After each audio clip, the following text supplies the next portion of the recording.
we've got here is failure to communicate.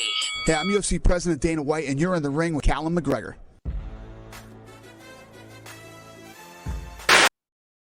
UFC 275 in the books. Controversy, but I don't know if we can call it controversy week in and week out over and over and over again. I mean, really, the criteria has been laid out. There's been multiple instances where money's been lost, and I think there's a lot of people now crying robbery every week because they are wearing green glasses. That, you know, and I'm the guy that's been doing it at times too. Although with the Shevchenko, I mean, this is the topic of conversation for most people. There's control time versus strikes, and she was landing strikes even from her back that were effective and hitting Talia Santos in the face. I'm not necessarily saying I fully 100% agree with that being a way to win a fight, not at all. But what I'm saying is that's what's been clearly detailed by the judges and how they're going forward and how things are moving forward. Unless things change, this is going to be a common thing we see. So to cry robbery in closer fights when this is a criteria that's laid out, it's just not a good look. And I even made a joke in the chat. I was like, because we were thinking that Santos could likely win this one. And I made a joke, like, what if they strike her, or what if they score her striking from the bottom and from her back as effective? And they did.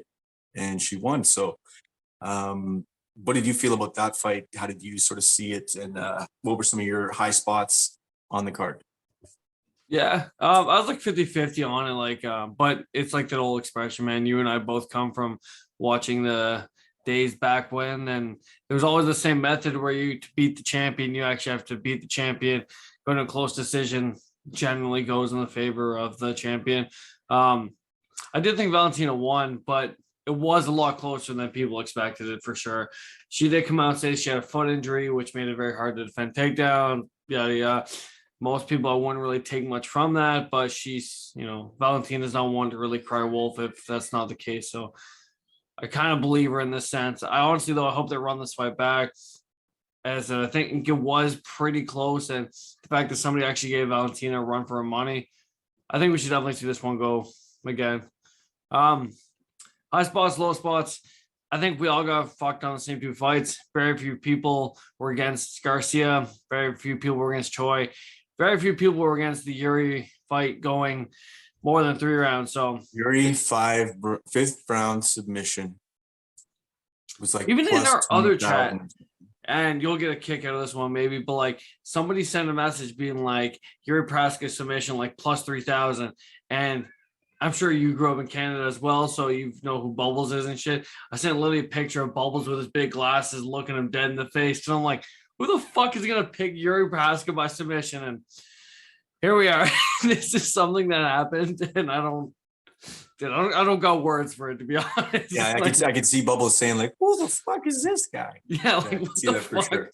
Who thinks Yuri's going to win by submission? Like, yeah, I didn't see it coming, man. I mean, Jack Della Maddalena definitely shown and was able to show what he can do.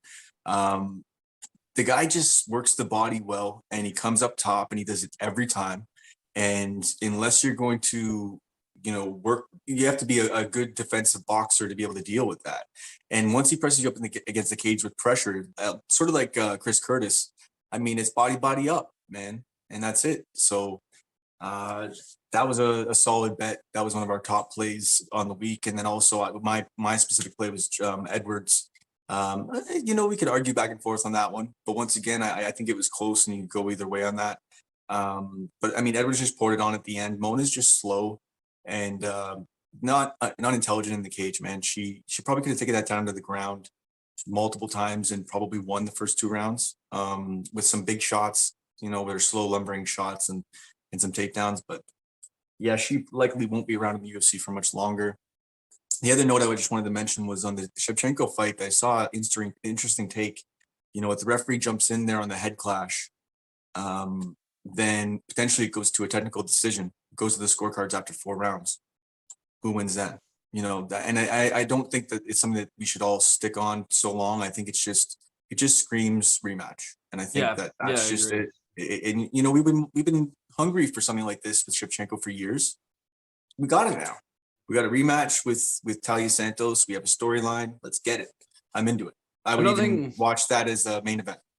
Another thing I do want to know too is you, and honestly, there was a few other cappers on there like Die Hard and other people that were big on the Jake Matthews side. But as people like us who do research, watch tape, and break down fights, the Andre Fialho fight to me was something that was an easy underdog pick. The KO, the way it happened, was a little bit more surprising than I expected. Like Jake Matthews came out there and was throwing fucking bombs, and that's not something I expected to see. I wouldn't even just call that bombs. That disrespects what he did. Those were calculated, precise, heated, guided fucking missiles. Jake Matthews, if you bet on him doing that, then you're an asshole because you're betting on, and I'm not saying you, I'm saying anybody, because you're betting on fantasy. Nobody saw him come out and do that. They saw maybe him take him to the ground and drag him down in a third round, gas out, rear naked choke. Not what that was. And if he does that, he is going to be a problem in that division. Fialho does show his worth to wear. And I told everybody, I said, stay off it. You were more on the Matthews side. You had me leaning towards the Matthews side, but I was still on Fialho, but I just didn't go heavy. And that was it with that one. But let's move on to this next card because I'm pretty excited about this card.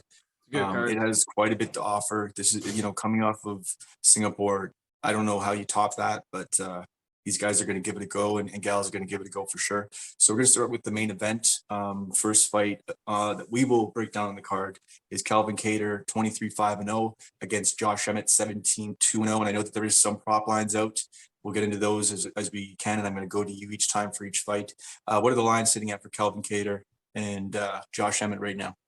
Right now, Calvin Kattar is sitting at a -200 favorite, or sorry, -240 favorite, with the return on Josh Emmett at +200. Okay.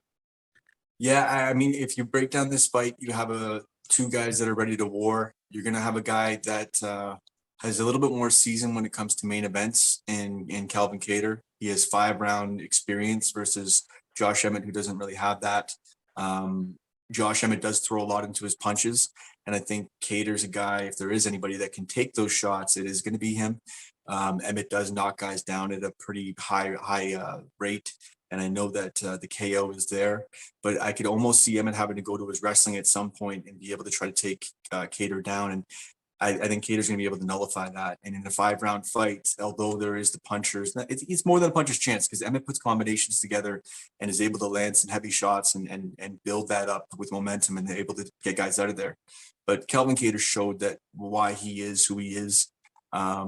His stand-up is just fucking beautiful. His elbow game is beautiful. And if Emmett overextends on a shot, he's going to get an elbow in the face. And Kattar, I think his gas tank is just going to be the story of this one. Now, I could go and bet on Josh Emmett, first round, second round KO if I want to. But I just think the avenues Kattar could potentially get Emmett out of there and decision. So I like the KO decision prop. That'll be coming out. I don't know what the line is at right now. What's, if you look at how you would play this out or how you think this is going to go, Calvin Kattar, Josh Emmett, what do you got? Yeah, honestly though, I'm gonna be on the other side of this one, man. Like, I think the thing with Calvin Kattar is I faded this guy in the past, and I've never faded Josh Emmett, and Josh Emmett's always come through for me, even in underdog prices. I think it's gonna be a close fight. I think the line's a little bit disrespectful.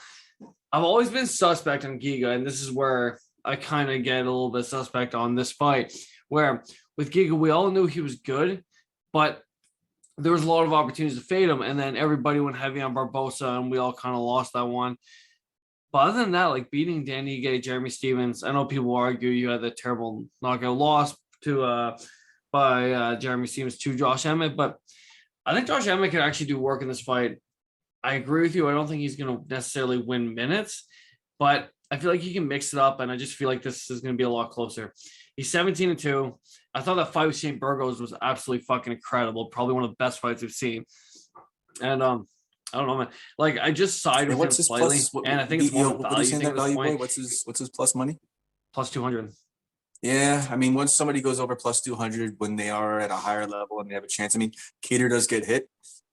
Could he get knocked out? 100%. I mean, as the line creeps, we'll see where that line goes. I may have to flip and go with my pick being Kattar, but my bet being Emmett, depending where that line falls. But I'm still going to stick with Calvin Kattar. I think the 5 rounds is going to be the deal. Drag him to deep water and beat the fucking shit out of him with volume and elbows, and a bloody fucking mess is going to be in cage. Either way, we all win on this one. I think I'm keeping this at parlays. I'm probably going to attack this fight by itself. Probably going to be the case with most of this. I have a little bit of a parlay already lined up that is probably going to be juicy or not juicy. It's going to be chalky as hell. This card's chalky as hell, man. But we'll I digress on this one. I think we're splitting hairs on it. I think looking at the scales too, we sort of have angles on this, but I think that either guy, I don't know if you see a submission in this fight ever. Club and sub maybe, but then Yuri Prohaska fucking submits Glover Teixeira, so who knows? Yeah, fucking cursed. But I mean, KO or decision, if you're going to go with these guys, is probably a good bet if you can get Bodog. I'm all over that now, this double down pussy shit, but I love it. Next fight on the card, we have Donald Cerrone against Joe Lozon. I mean, we broke this fight down a couple of weeks ago, and we look at Donald Cerrone coming in at the tail end of his career. And for a long time, we were saying he was the journeyman, but he's still whooping ass. Now he's, been this guy who's been the warrior, the journeyman, the yes guy. Now he's the softy dad too, and when other things come into play, I'm running a narrative here, but I just think that I don't know if this is going to be an inspiration piece for him. I think his stuff's divided, man. His time's divided, his life's divided, and some guys can do it, some guys can't. And I think Cerrone's just done at this point. If we look at the avenues for Joe Lozon, Cerrone's been submitted even recently in competition against Joe Solecki. And Joe Lozon's got subs for days. I heard somebody breaking down, on a podcast, and I don't know how old they are and how long they've been doing this, but probably longer than me as far as doing their podcast, but they're a lot younger, that's for sure, because they don't know who the fuck Joe Lozon is and the subs that he brings to the table. Possibly on this card, one of the most vicious submission practitioners that's there, and also will fuck you up on the feet with elbows, spinning back fists, whatever the fuck he needs to do. So he's a monster. It's just now he's gassy, chinny, and may only have, well, we're going to see. He'll be able to look beat up and still be able to push all the way through to the end. We know Cerrone's only about a round and a half or bust. I don't know, man. Or sorry, let me flip-flop that. I meant Joe Lozon's only about a round and a half or bust. And if Donald Cerrone can actually weather that, then he can run into a game plan of kickboxing and Muay Thai and do what he has to do to keep him on the outside and touch him up. But I just see Cerrone going to sleep in the first, 1.5 rounds. That's where I'm at on this one, man. Whether he's getting submitted or getting knocked out, so he's going to sleep, or tapping, it's one or the other, man. I know that was a little bit of a sloppy breakdown, but the reality is I just think the fight doesn't go to the distance is probably the best play, the safest play on this one. I mean, the guy's got 36-16-0 and 28-15-0. Both guys both need to retire at the end of this. And maybe it might even be best just to stay off this altogether. What's your thoughts and what are the odds? Well, honestly, it's not really that sloppy of a breakdown, man. Because in all reality, I don't know how the fuck you pick a money line in this one, right? Donald Cerrone. Sloppy breakdown for sloppy fight. Yeah, like Joe Lozon, retired, came back, had one fight, knocked Pierce out, which was kind of a blow to everybody. And as for Cerrone, man, the guy's lost his last 6 fights, 7 fights. Like, it's tough, man. Like, I don't suggest anybody bets the money line in this one. I think this is a straight violence bet. Yeah. Like, this fight isn't going the distance. Joe Lozon, throughout his whole career, has pretty much had a round and a half of gas. Donald Cerrone, fast starter, or slow starter, sorry. Joe Lozon, fast starter. It's either Joe Lozon early, man, or Donald Cerrone late. So there's no real lines out on fight doesn't go the distance. I know whenever I originally bet this fight, I think I got it at +1 or a -120. But I'm assuming at this point it's probably going to get juice coming back into this one. I think I may have saw a line for under 2.5 or I'm pretty sure there might be one out for that on Bodog, and I think it was around -190. Don't hold me to it. I will tweet it out afterwards, but there is some lines out there. Like I said that, and we'll get into the fight later, but looking at the Tony Kelly fight, or no, Yeah. sorry, not the Tony Kelly fight. What fight was it? I was looking at a fight doesn't go the distance. Cody Stamen and Eddie Wineland, +125, +130. Fight doesn't go to decision.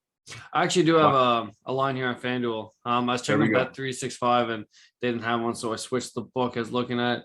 Where are we going with this one? Sorry, I just pulled up here. Will the fight go the distance? Yeah, minus back to 162, Cerrone. man. Minus What is it? 162, I think is Okay. or minus 182. Sorry, it's still a good line, man. Like, there's no way I'd say this, and obviously, you never know, judging by I what we've throw seen that in a recently. little like But 3-leg parlay as a two people you're confident, throw that on top. But there's a couple fights that likely aren't going to go the distance. So if you don't feel as confident in this one and you find one with better value, then you might want to take a look at that. yo, honestly, Joe Lozon first round KO +1,000. Honestly, I bet that their last time and it was +600.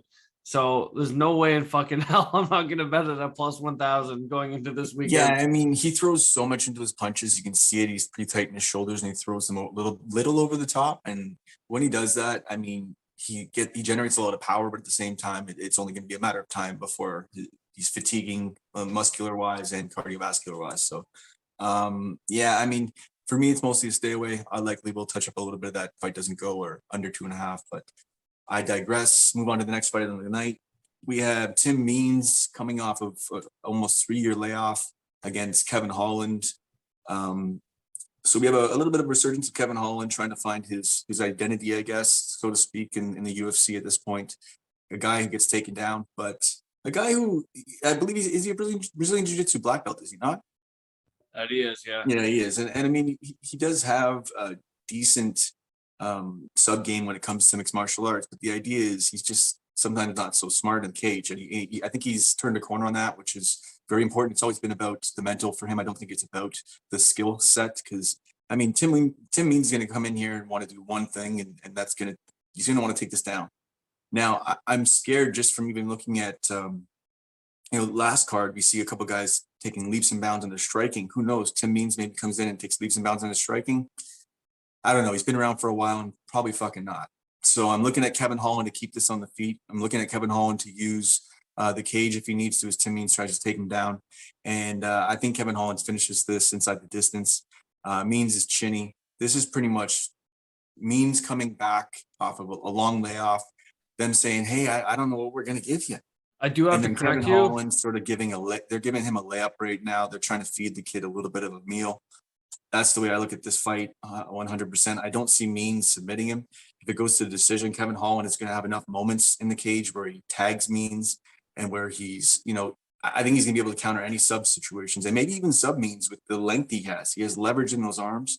Leverage is huge. You could have someone who's a better practitioner as far as jiu-jitsu, but if you have another guy who has leverage, a la John Jones submitting Lyoto Machida up against the cage, that leverage with that one arm guillotine I always reference, it's pretty hard to try to beat that. So if he can use that in order to stay it on the feet, keep it on the feet, Kevin Holland puts Tim Means into the nether regions. What's your thoughts on this one?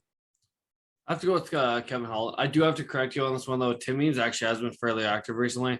He had a fight against Nicholas Dalby in 2021, Mike Perry 2020, and Lorenzo Strapoli in 2020, as well as Daniel Rodriguez. I was looking at on the card then. That's my bad. Who was it? And I don't care. I won't even cut this out. I was looking at somebody on the card. I thought it was 2019. The end of 2019 was their last fight. It was my bad. Regardless, that doesn't play a huge role for me regardless anyways, because I think the matchup wise, it still tells the story still plays out the same way. That would have thrown a little bit sugar on top if he had been out for a decent amount of time. In fact, really, him being out, there was a question mark about the striking getting better, even though I called it off. I still stick with my story on that. But thank you for correcting me. I'll find who it was in the card. There's somebody that's been almost 3 years out. But I digress. On you. Yeah, for sure, man. Yeah, I'm with you, man. I'm on the Kevin Holland side. He's a minus 245 favorite right now. It's a little bit juiced, just in the sense that if you watch Tim Means' last fight against Nicholas Dalby, he actually utilized his wrestling a fair bit, and we all know this Kevin Holland's or not black, but like that's Kevin Holland's kryptonite. But Kevin Holland's been working on it quite a bit. He's gone down a weight class. He has a huge reach advantage with 81 inches compared to 75. And Tim Means has been KO'd a lot in his career. He's the much older fighter. And I think that Kevin Holland, even if Tim Means is able to utilize his grappling a fair bit, I think Kevin Holland will be able to find the KO at some point because we know he doesn't care. Like he goes out there, man. He's gonna swing, and hopefully, once again, as we both pointed out, man, he's got a black belt. It's just hopefully with his resurgence, we can actually see him kind of go for things on the ground and do a little bit better with that. Tim Means' fight against Mike Perry, although he won that fight, man, he was rocked several times in it. So I'm pretty sure at some point in time, Kevin Holland's going to find the chin in this fight. Yeah, I mean, Tim Means' only real win condition is a sloppy split decision. And when it comes down to it, if you look at the judging nowadays, and this is a prime example of it, you're going to go on the Kevin Holland side all day. Even if he wasn't a big favorite already and there was a little bit more of a closer fight, I just think that you got to look at if this is going to go to decision and there's no inside the distance win condition, then they're going to likely favor the guy who lands more shots, more damaging blows. And Kevin Holland's going to be active off his back. The guy's a lot more serious now. He's not going to mess around in there. He realizes he almost messed up his career. Those are his words. So next fight on the card, we look at Joaquin Buckley against Albert Duraev. This one right now, I actually like to, if you could tell me just what's the line sitting at right now on this one? It's minus 210 for Albert Duraev with the return being, sorry, I just had to pull up. With the plus 170, plus 180 right now. Yeah, plus 162. Plus 162. Yeah, I mean, we know what this is going to be. Albert Duraev, he hits very hard, and he is a strong grappler. He's going to press up against the cage. You're going to see some shots come overhand, and he's going to look to finish this fight, obviously, But when it comes down to it, he's been known as this finisher and this monster. But I mean, against Roman Kopylov, he goes to decision. Yeah, he won with neck break against Shao Bittencourt in the Dana White Contender Series. But man, this line's a little bit crazy. And for someone who, if we're going to talk about the same way the judges are scoring, if this goes to decision, I don't know. Like, is Buckley going to be able to maybe keep this off the cage a little bit at points, be able to fight this on the cage a little bit at points, or is he going to be dominated on the ground? I mean, I'd like to hear your take on it, but I just think that where this line's going, Buckley can do enough in the wrestling defensive wrestling to get this to the feet at point and win minutes on the feet and win, potentially even knock him out. I mean, who knows later in the fight where this goes, but I know he's the big favorite, and I'm making more of a case for Buckley just out of him being the dog. I know what Duraev can do, and I know we already know that he should go in and dominate this, but I mean, Buckley's talented, man. And I'm not looking at that spinning kick. Like he's got a strong stand-up game, and his grappling game's come a long way. So, I mean, if that money, if it starts to crawl over around plus 190, I might take a little shot. Yeah, no, to be honest, it's a tough fight. Like, even look at that fight with Roman Kopylov. Albert Duraev, man, he got clipped quite a few times in that fight. And there was a couple incidents where he was not looking fucking good. I still think he wins. What's sorry? I said he didn't look chalky, that's for sure. No, because I think it was like minus 300 or something. We paid a stupid price in that fight.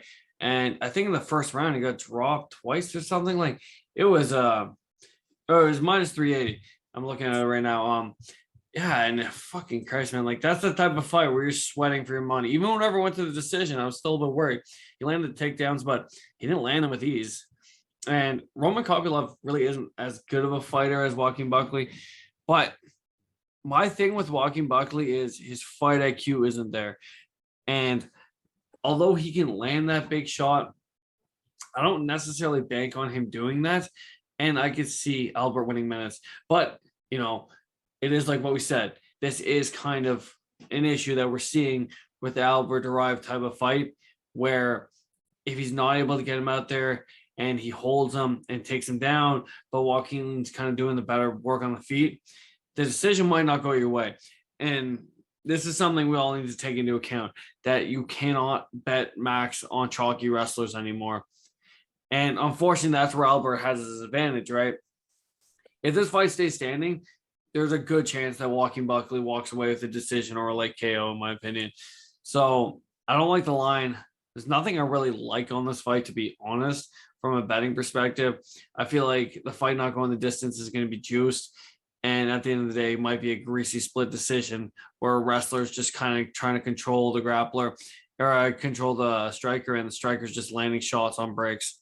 So, And I yep. think with what you were just saying there, but I think with the angle of the judges, I think I am going to have to, even at the line it's at right now, I think Buckley KO or decision, depending on what that line is something that I'm going to touch, because you make a really good point for how, Albert looked in the first round of his last fight.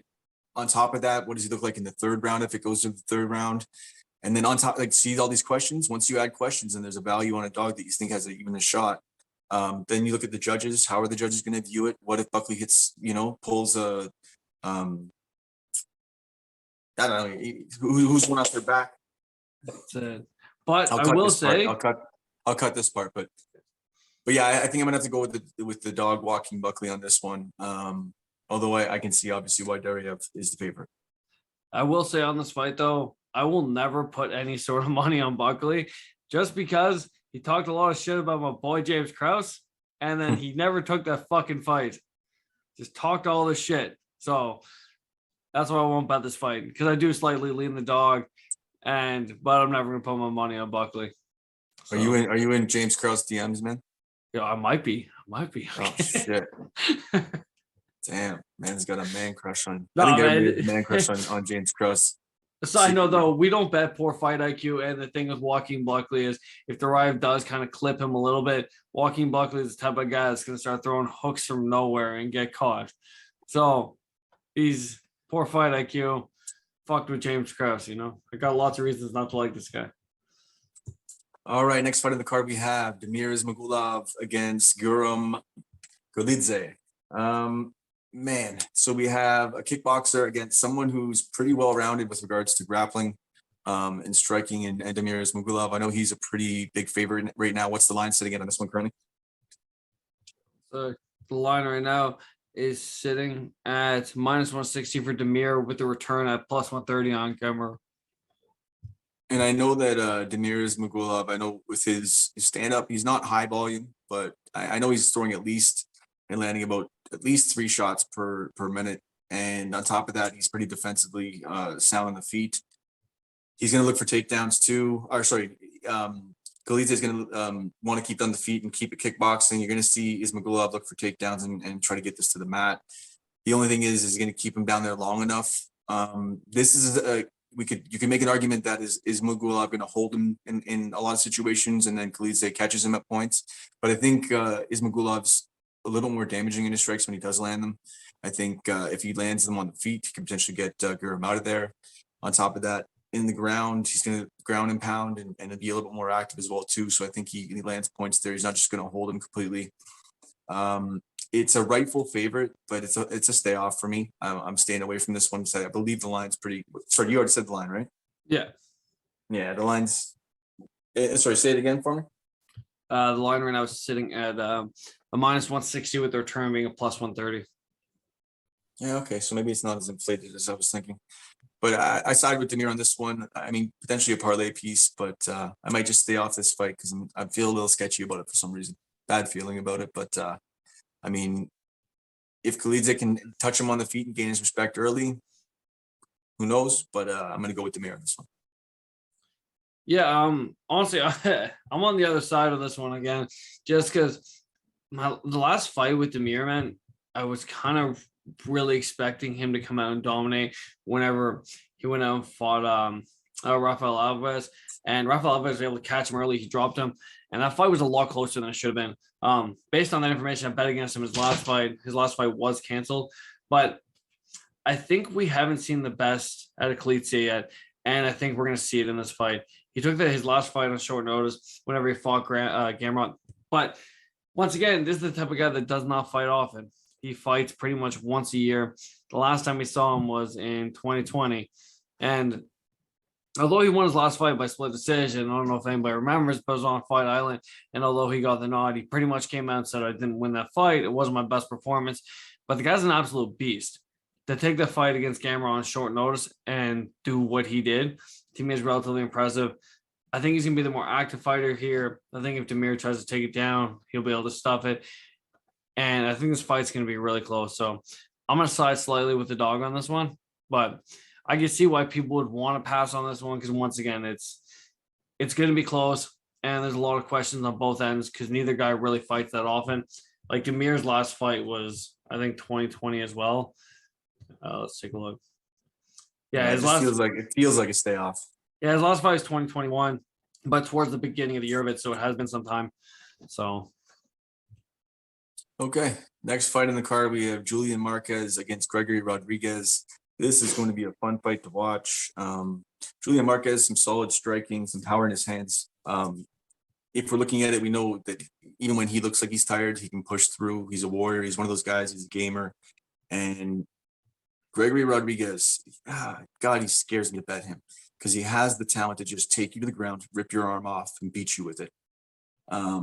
He has stand up. It's just his stand up is a little bit slower at times. And I mean, if he could use his length and touch Marquez and gain his respect right away, and then he doesn't have to worry about any takedowns because if it goes to the ground, he's gonna be able to submit Marquez. But man, I want to stay off this one. I almost want to just stay off of, or maybe just go fight doesn't go the distance. That's probably going to be the best play on this one. The violence. What's your take on this? I mean, I know that we know Marquez wins condition. He's either going to win a decision or win a KO. And Rodriguez, I mean, it's going to be submission or decision, but it all depends on how it's viewed and truly who gets the dominant situation. I don't know if this fight's going to decision though. So I think under 2.5 is a good play. I don't know what the line's sitting at right now. unfortunately, we don't have a line, at least on the 2 books that I have open right now on this one. But Gregory Rodriguez is a minus 200 favorite. And I'm with you, man. I think violence. I'd rather take the minus 200 that's probably going to be placed as a violence bet than take Gregory Rodriguez. The Jung Young Park fight showed a lot of issues where, although it's on the Park side, like his fight IQ, man, like it's just not there. His fight against Emmett Petrosian, his win condition is taking Arman down because he's fighting a world-class kickboxer and chooses to engage in a fist fight with the guy. And then whenever he starts shooting for takedowns in the mid to late second round and in the third, he ends up getting them with relative ease. And that's what scares me, man. And on the Julian Marquez side, I'm like, I think this guy's live. He's got a 100% finish rate. Like, I think that he might be able to come in here and exploit some of the things I'm saying about. And then I look at him, he's got like a 20% takedown defense, and he got taken down like 7 times by Marky Patoli, who's I don't believe is in the UFC no more, and is far from being a high-level grappler. So I see big, worrisome issues on both sides, which to me, once again, screams violence. If this stays standing, somebody's going to get knocked out. And if Gregory Rodriguez takes this down, the guy is the type of guy that's going to shoot for submissions and try and finish the fight. He's not going to be, John Fitch, lay on top of him and try and win minutes. We all know that's not winning minutes anymore anyways. So, he's going to go for the submission. So violence all day. I mean, violence all day. And I mean, if the narrative, if you're going to paint it, would be that Rodriguez can't really afford to mess around in this fight. So no, he would likely go to his strong point and just make this a quick takedown, grabs his arm up, Kimura, rips it off his shoulder. Marquez has a friggin' brick for a head, man. He's gonna need a sledgehammer to knock him out. So fire him. 100%. I shoot early and shoot often, but if this fight extends past a round and a half, his cardio has been suspect in the past. So okay, next fight on the card, we have Adrian Yanez against Tony Kelly. I'm pretty excited about this card. Line is pretty inflated. I jumped on this it's about a week and a half ago, I guess, whenever the line was out there. The reality of this fight is Tony Kelly has an avenue, but I'm really banking on the fact that he's feeling confident in this last victory we'll be going to. Tony Kelly needs to try to do this, drag this to the ground. That really is possibly his only path to victory in the situation. I really don't see him doing to Adrian Yanez what he did to Randy Costa. And, if he can't beat Kai, his most recent loss is Kai Kamaka. If he can't beat Kai Kamaka, Adrian Yanez is going to tune this man up. Adrian Yanez is a black belt in Brazilian Jiu-Jitsu.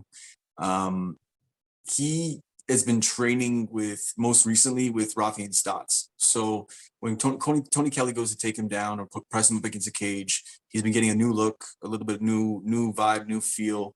Traditionally a slow starter. I am hoping Stotts is anywhere near his corner or at least part of his final week prep because the energy he will bring will not allow this man to start slow. Obviously I'm running a little bit of a narrative there, but Yanez striking is just too smooth. If you look at his stats, his landed stats versus his stats, absorbed. His absorbed stats aren't even real because half the ones that they're marking as absorbed strikes aren't even real.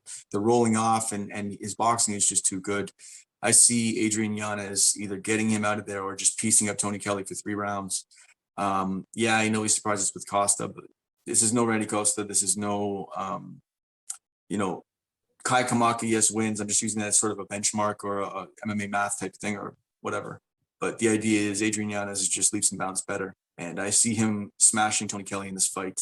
Odds right now, I know that Audrey, you'll be able to talk. Adrian was sitting at I think minus 360 at some point. So I'm looking Adrian decision or Adrian KO. What's your take on this one? I just don't see Tony Kelly being able to take him down for periods of time. And I don't really see him wanting to. He's going to want to engage in the stand-up, and Yanez is going to just ride on him. Yeah, for sure, man. Like the thing with the Randy Costa fight is, unfortunately, what we're learning about Randy Costa is that he's kind of a first rounder bust kind of fighter. Hopefully, he's somebody that could correct this over the years. The guy's still very young, so he's got all the potential in the world to do something about it. But Tony Kelly was able to take advantage of that. I do agree. I think Yanez runs through him in the spot. I don't like the line. It's at minus 410 right now, and I think it's just gonna gradually get worse as the week progresses. But I think Yanez, once again, he'll be able to nullify the takedowns. He's definitely gonna have the striking advantage in this fight. I definitely think this fight's gonna look closer than what the line's gonna represent, but I would be very surprised. That's what Yanez does, man. Yeah. But honestly, it's been about a 6-month thing now where I don't know if the books are just getting on it now, but MMA lines are just getting juiced. Whenever they see somebody who's a rightful favorite, it's just fucking the money's coming in nowadays. So it is what it is. It's something all of us cappers are gonna have to adapt to, whether it's betting lines early or whatever. But yeah, and Giannis should just ride in the spot, man. And hopefully he gets a KO on the spot. It's been a little bit of time before he's had a real good performance, and the guy's definitely a top contender and somebody we're going to see for a long time. But I think he needs a performance to kind of catapult him back in there. I think the steam's kind of dying out on him a little bit. So hopefully Saturday night we see something spectacular from him. Yeah, and just to correct, I'm not shitting on Tony Kelly. I think actually his last performance, his striking looked pretty solid and much more improved. It's just this is a horrible matchup for them to feed him. For sure. They're feeding Giannis, right? This is someone that's going to play into his hands. And yeah, he does need to put more of a stamp on something. And I think he is going to want to look for, a KO. I'm going to try to get him on the podcast in the future. I'm throwing out lines right now. But yeah, I'm Adrian Yanez, likely going to go with the decision KO prop once again. I know I'm sort of leaning on that one, but I mean, that's what these lines are sort of pointing towards. But even looking at that round 3 decision is also another possible play too. But I mean, they can take some of my points if I cover myself by just going the full fight and KO. So next fight in the card, we have Jeremiah Wells, who I'm pretty big on, but I don't know in this spot just because you do not bet against Court McGee. I mean, the man, we know the narrative. The man's been dead multiple times. You just don't bet against a man who's died on the table. You don't bet on a man who's come back from what he's come back from. Nobody understands that, but someone who's been addicted to something, or somebody who, or an alcoholic or something, somebody who's had to fight that every day. This guy's a monster, and that translates in the cage. You can see it in the way he fights.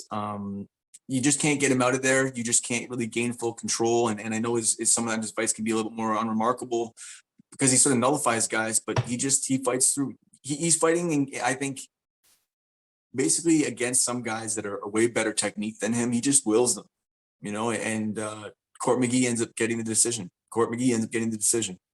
And what did he get a finish his last fight? I didn't really do too much tape on this because I didn't really feel the necessary. Court McGee? No, he beat Ramirez by I don't know why I would think it. I know he's a decision guy, but for some reason in my head it just popped up like maybe something crazy happened. Jeremiah Wells, I mean, we know what he's going to bring to the table. Big power wrestling that is likely going to be nullified by McGee. Even the big power, McGee knows how to nullify that too. He knows how to step inside those shots. He knows how to work his striking game the way he needs to work around a guy who's going to throw looping shots. He knows how to nullify wrestlers too, man. I got to go with the season bet on this one. Jeremiah Wells is a guy I've been liking the back. I think he's coming off there was a KO victory. like I said, didn't really do too much tape on this one because I sort of want to stay off of this just because Court McGee fights. I mean, unless you decisively know he's going to win it, it's just something you just don't bet. You don't bet against the guy. So maybe this fight over 1.5 is a good way to bet against Jeremiah Wells, because then you're still, staying on both sides of it. But then you're sort of saying that Court McGee's going to drag Jeremiah Wells longer than his win condition, and still getting shots at both guys by the end of the fight. So I think that that's probably the best play. Over 1.5 is probably the sneakiest play on that fight. What's your take on this? Yeah, I agree. We kind of missed the boat on Court McGee. Whenever this fight opened, he was a plus 150. Now he's a minus 115, with the return being a minus 105.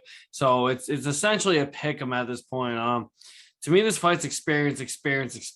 Like Court McGee has like 22 pro fights, like something crazy like that.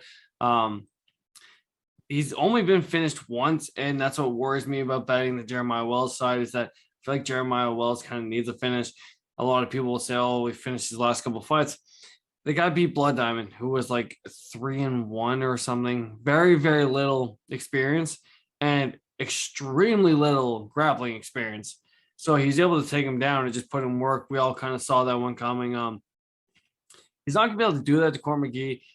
And in Court McGee's last fight, man, like his striking looked fantastic. Like his grappling looked good. Like, so might be a live betting situation. I see Jeremiah Wells coming out and doing work, but if he doesn't get him out of there in the first round, which I highly doubt he's going to anyways, I think you're probably going to see him start to gas a little bit later.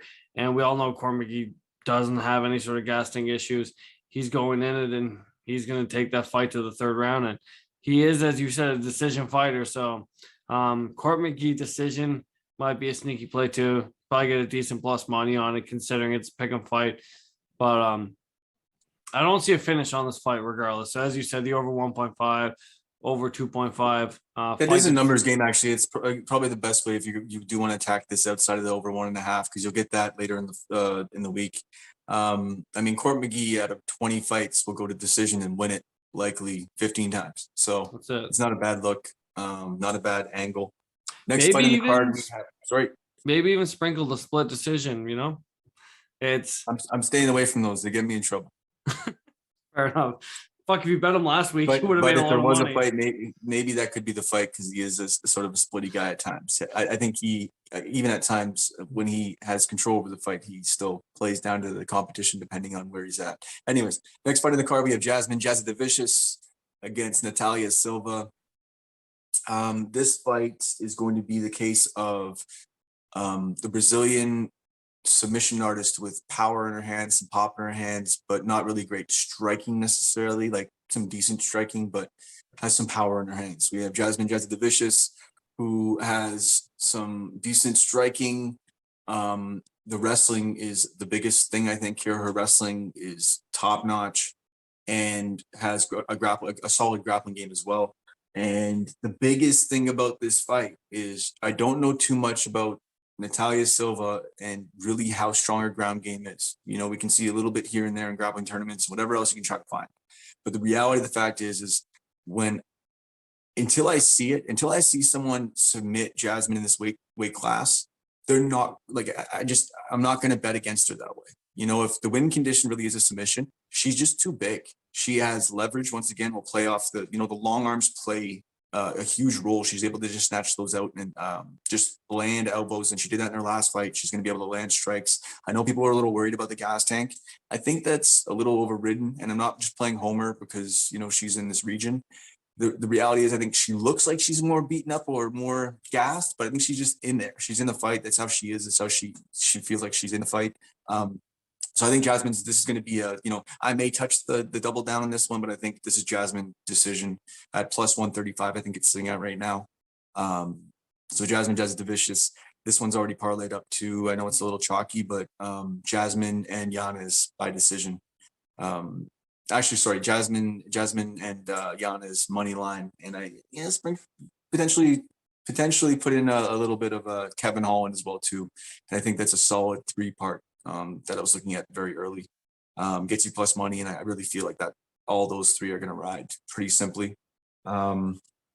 But that, anyways, that's my take on that one. How do you see this playing out? Is there something that you saw necessarily maybe in any tape that you maybe saw, or something on Natalia Silva that's going to change my narrative on Jasmine either riding the top and smashing down elbows and raining down hell from Canada? No, honestly, man, I'm on the same boat as you. I like Jasmine in the spot as well. The thing with Natalia Silva is one, something I point out in the past is I look at regional scenes a lot whenever I go through my tape study, and jungle fight is not something I put a lot of stock on. Two, if you look at the people that Natalia is submitting, you're looking at 2-2, 0-0, 1-1, and 3-1. So it's kind of, she's not submitting people with a shit ton of experience, to say the least. You can say the same thing about Jasmine, but Jasmine has come out and she has looked impressive going all the way through. Most of Natalia's fights, they're ending relatively early. She is dependent on getting the fight to the ground. She does like to pull guard. The thing with Jasmine is Jasmine is the type of girl that she's very big for the weight class that she's in. And Natalia needs to get this fight to the ground because she's not going to win striking exchanges. And I think Jasmine's wrestling, we've seen great improvements in. And I feel like she'll just be able to keep this fight standing. And even if this fight is on the ground, honestly, as long as it's extended past the first, I don't really see her being in that much danger. Nor do I think she's even going to entertain being down there. So, yeah, and that's what I was just going to say. I think the biggest thing here is Jasmine's not going to allow it. So say Silva comes out and she's shooting takedowns and actually has some solid ones. Jasmine's going to get right back to her feet, or at least look to scramble. She's not going to be content with accepting bottom. She wants to be on top and smashing people, and that's what she likes to do. So that's where she needs to get to. So I see Jasmine riding in this one. It's not a homer play. This, I've been pretty much riding Jasmine now. It's 3 fights now in the past little while. And until someone really shows me something maybe on the feet that where there's going to be a difference there, I think that's where she may run into some problems. But otherwise, man, she's just going to ride on these girls. She'll be able to take them down, smash them. And even if people do have it on the feet and have the edge with her on the feet, she's going to be able to use that wrestling, that pricket wrestling. Next fight in the card, we have Gloria DePaula against Maria Oliveira. This one I'm not really too invested in, and I would, I think that most people are making suggestions at this point for you not to be invested in this, not even at over 1.5 or under, because we really don't know. It could end early with a big shot, not likely, but could, and you could really hurt yourself if you're going to parlay up women's MMA over 1.5 or over 2.5. But if we look at DePaula right now, what is she? She's a big favorite. What's the number sitting at right now? So it's closed. Right now she is sitting at minus 265. Yeah, no, thank you. Because then even the props aren't going to give me what I want. And I get that. I come off Jasmine the Vicious, and then I go to this fight, and I'm saying, well, the lines are roughly the same. I just see multiple win conditions for Jasmine, and I think that if DePaula were to get clipped or something, that's what I'm really worried about. And so for me, this is a complete stay off. We know that DePaula has takedowns. We know that DePaula has power. With Oliveira, what we're going to look at is she gets taken down. I don't even know what her takedown number is in the octagon in her fights, but she gets taken down at will, nonstop. So for me, I know she's going to potentially want it to be on the ground, but she's just going to get smashed from the top. It's likely a DePaula ride in this one. I'm going to just stay away from it altogether because it just doesn't work for me. The line's too crazy. Lower level women's MMA is a little more unpredictable, and not being, the chauvinist, because I know everybody says that, but the reality of why people bring this up is it's the level of competition because of the volume of competition. If there's not enough volume and it's getting there in a certain division, then these girls aren't tested enough. And then you have some people jumping ahead more quicker than they're supposed to be. And there's this disparity, sort of looking like North American soccer. Some guys that are amazing and some guys that are absolutely horrible. I know you don't watch that, so that wouldn't be something that would tickle your fancy. Anyways, next, what's your take on this one? I almost jumped ahead, but I feel like I could anyways. What's your take on this one? To be honest, actually, I did like Maria Oliveira as I was watching tape. And then I went back and I looked at the actual records of the people she's fighting. She only ever beat somebody with a winning record twice. So the fact that she has a 17 fight long career, and she's only beat somebody with a winning record twice, a little worrisome for me. Yeah, I agree with you, man. I think the line's wide, but at the end of the day, it's chalky women's MMA. And if you're stupid enough to bet on this, I don't know what to tell you, man. This is a stay away. Betting mine anything over minus 200 on two girls that have barely a winning fucking record is obscene to me. So complete For stay sure. away. I think Okay. Marina Oliveira can make this closer than it is. Maybe after a Final couple. play on the card, stay away. Next fight on the card, we Exactly. have Danny Chavez, 11-4-1 against Ricardo Ramos, 15-4-0. I know that Ramos is the favorite. What's he sitting at right now? Right now, Ramos is sitting at a minus 340. The return being a Okay, so plus we have 250. yeah, the line just sorry, what did you say? It's minus what? Minus 340. Jesus Christ.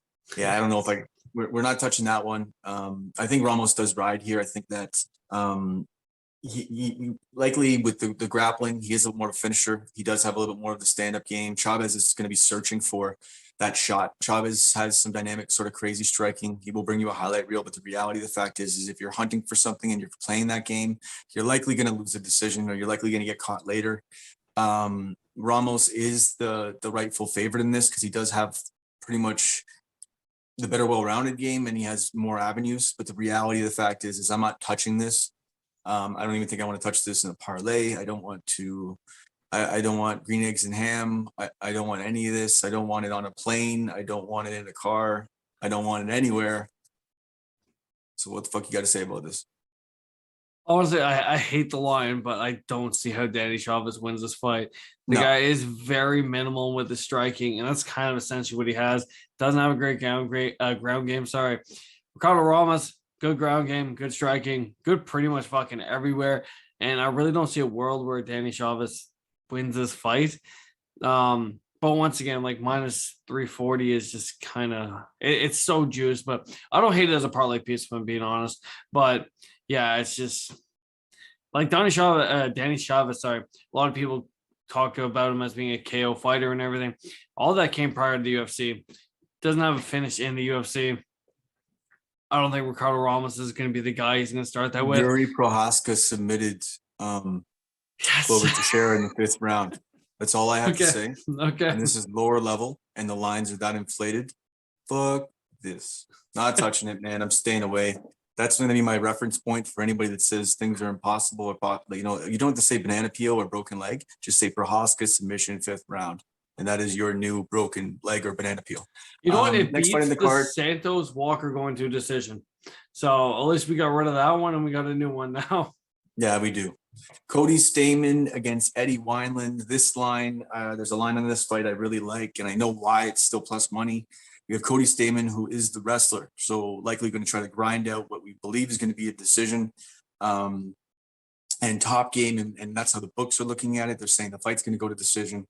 And really, Eddie Wineland coming off of 2 pretty rough knockouts. And the reality of the fact is the guy's been around forever and fought pretty much everybody.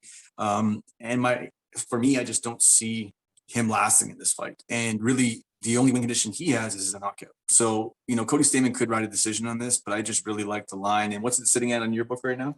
Minus 410 for Cody Stamann. I think it's actually on water since last time I looked. Yeah, minus 460 with the return being a plus 320. And I think it's rightfully so. I mean, Wineland has like a very small puncher's chance. This isn't a good matchup for him at this point. And I don't think really anything's a good matchup for him at this point. And then what's the over-under line at? I do not have one, unfortunately. Yeah, so the fight doesn't go, I believe it's sitting at plus 135, I think it was, or plus 125. I can send that out again, but that one I imagine will get caught and hammered. And it's only because Cody Stamann could grind a decision, but I think he has power in his hands, man. And if he wants to stand, because you'll see this with wrestlers as the career goes on, they're going to want to stand more. And if he lands even close to a shot on Wineland, he's going to knock him out. And potentially even TKO him on the ground. That's there as well too. But I mean, this is a perfect situation to look at that KO or decision because it's higher percentage that he's going to get a decision. But I just still see KO or decision, Cody Stamann, and then I like that fight doesn't go. Anyways. Yeah, no, I agree, man. I know a lot of people can give Weiland a little more credit than he deserves in this one. Weiland's win conditions are KO, and chances of it happening are fucking few and far between. Like, he had that rough knockout loss to Sean O'Malley. His only win since 2016 is Giorgio Popov, and like name one fight by this guy, right? So he has fought some tough competition recently, but he's getting pretty much finished by a lot of it. He's coming off a 2-fight KO streak, and I agree with you, man. Even if Stamen gets the fight to the ground, I feel like Stamen's gonna be able to land elbows, land punches, and probably get him out of there. He's coming off a 3-fight losing streak himself, though. But once again, the strength schedule is there, where he's losing to Sad Nurmagomedov, Rob Dvalishvili, and Jimmy Rivera. So, yeah, Coach Damon, man. But yeah, I'll agree with you. I think fight doesn't go the distance. I will side with this one. Next fight in the card, we have Kyle Dawkins against Roman Dolidze. And, Dawkins may get his wish. He may get a fight that goes to the ground. And I think that, with Dawkins coming in now 11-2-0, Dolidze coming in 9-1-0, what's the line sitting at right now? Right now, he is sitting at... Sorry, my computer's running slow today. He's sitting at -225 at the return on Dolidze being a +172. Yeah, I mean, Roman Dolidze is going to be looking to try to get this to the ground. He'll stand if he needs to, but he can get this fight to the ground. At the same time, we know that Dawkins is the submission artist, so it's sort of like it plays into Dawkins. So usually when that kind of situation happens, it'll likely end up standing. And I think that Dawkins is going to be able to use his jiu-jitsu and his grappling on the cage to be able to keep this standing. And, if he gets taken down, he's gonna be able to create space enough to get back to the feet. And when he's on the feet, I think that he has the Dolidze beat. And I think that he needs to let his hands go and trust his boxing. And just, I think that Dawkins rides in this fight. Likely want to try to find a prop in it, but I mean, I'm thinking maybe Dawkins decision. I think this one might go to decision. What's your thoughts on this one? Yeah, no, honestly, I 100% agree, man. Roman Dolidze has a very low output. Kyle Dawkins, he's shown great improvements in his striking, and he's the type of guy that's actually going to go for the finish. Ironically enough, not the greatest bet in the world. I bet Jimmy Piggy to beat him. I thought he'd be the taller, lankier guy, and he got submitted in the first round. So, Roman Dolidze, man, I said the guy's win condition is grappling, and that's where Kyle Dawkins has the most advantage. So, yeah, but honestly, to me, there's once again a parlay piece. I can see there being a submission here, but I agree with you. It more than likely goes to a decision. I don't think Roman Dolidze has been finished in quite some time, and he's got a very strong wrestling pedigree himself, and he's a strong guy, man. So he's gonna be able to control parts of this fight too. But yeah, last time he got a finish last time he was finished. He's actually never been finished his career. So there you go. Okay, so first fight on the prelims and last fight on the podcast, we have Phil Haas going up against Deron Winn, and we broke this fight down quite some time ago. This is going to be a case of, Deron Winn, strong wrestler, Phil Haas, strong wrestler. We're probably going to see some cage pressing going on in this fight, and there's going to be the case of who lands the bigger shots when they break apart, because I don't think either of them is really going to get an advantage in the wrestling. And I think it's going to probably stay on the feet for the most part, but there will be some boring moments on the cage. I just think Phil Haas has the better hands. I think he's going to be able to keep it at, behind that jab and land a big shot and maybe a couple of big moments, if not even maybe get Deron Winn out of there. I know that a lot of people are saying this fight maybe doesn't go the distance, but for some reason, it's one of those weird feelings. I feel like this is going the distance. And I'll lean Haas. I know that he's chinny as well, too. So is Winn. It's a case of two chinny wrestlers and one who's a little bit more pedigreed, or at least a level up. And I think that you side with Phil Haas on this one, but I'm really staying off this one. I'm not really, this one scares the hell out of me. Phil Haas fights usually do, because if he gasses later and Deron Winn just sort of rides out an ugly top game decision, that could happen. What's your thoughts on this one?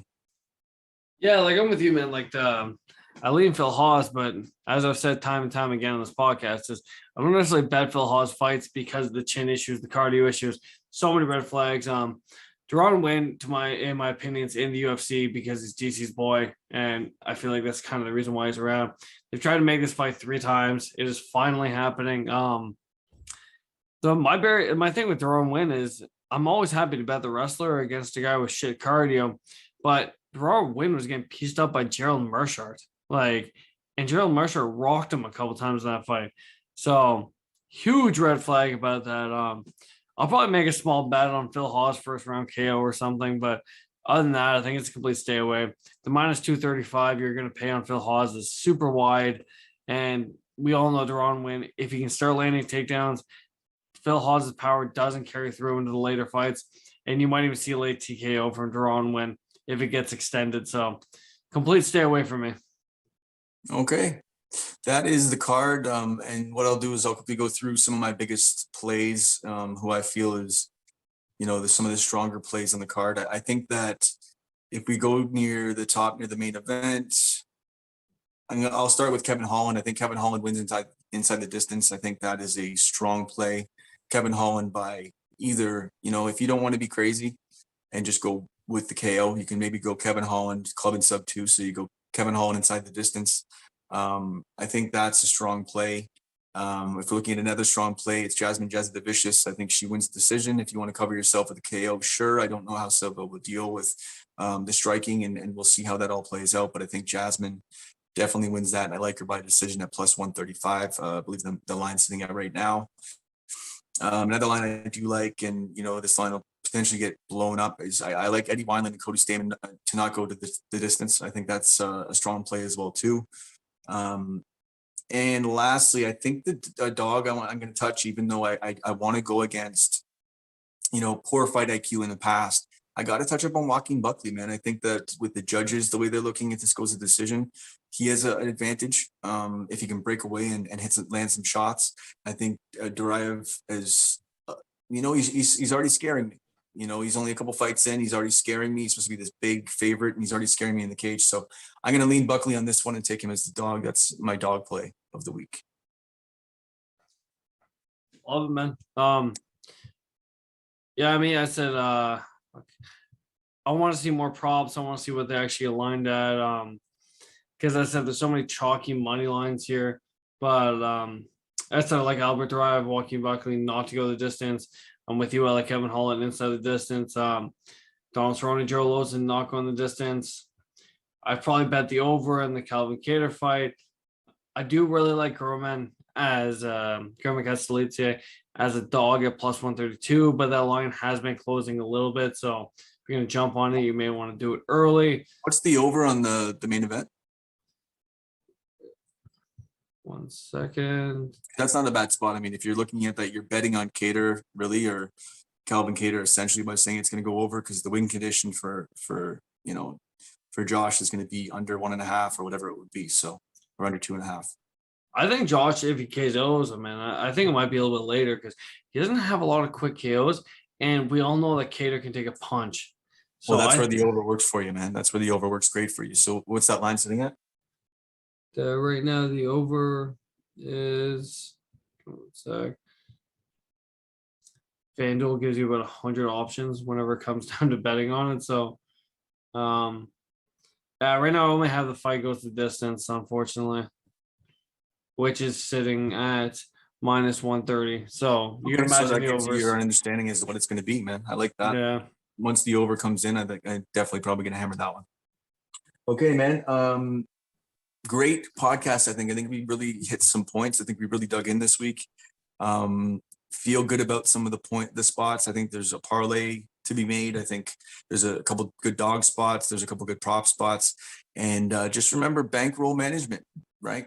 Find your spots, hammer them. Last week was Jack Della Maddalena. I hammered that spot, didn't worry about anything else as much. And that was my main focus. And, the Yuri sub didn't really hurt me as bad, didn't really hurt me the way it did some other people. So, because I know that was the one thing that wasn't hedged. So anyways, I digress. We like to look at tape. We like to have some fun doing it. And will you motherfuckers like and subscribe and share this, please? We are getting traction, so I appreciate that. As always, if you don't like us. What we've got here is failure to communicate. Hey, I'm UFC President Dana White, and you're in the ring with Callum McGregor.